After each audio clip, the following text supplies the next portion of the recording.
S'il fallait encore des preuves de la faillite européenne dans la gestion des flux migratoires, en voilà une qui attend dans le port de Catane en Sicile.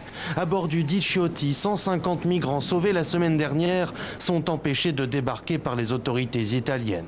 Jusqu'alors, c'est le ministre de l'Intérieur, Matteo Salvini, qui jouait les gardes-frontières. Mais ce vendredi, c'est Luigi Di Maio, le vice-président du Conseil italien, qui a lancé cet ultimatum à la Commission européenne.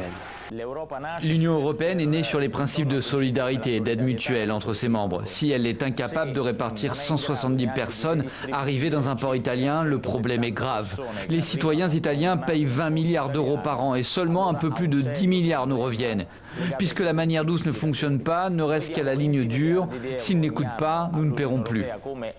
Une sortie dans l'air du temps, car sur la question des migrants, la bonne volonté en Europe se fait de plus en plus rare. Du groupe de Visegrad, emmené par Viktor Orban, jusqu'en Allemagne où Angela Merkel pêchère sa généreuse politique d'accueil, en passant par l'Autriche et son jeune chancelier conservateur, Sebastian Kurz, les nationalistes européens poursuivent leur percée entamée dans les années 80. Les populismes xénophobes de droite naissent en Scandinavie au milieu des années 70 sur un logiciel de protestation contre la fiscalité excessive et contre le trop d'État, et c'est ensuite seulement que la dimension xénophobe vient s'ajouter.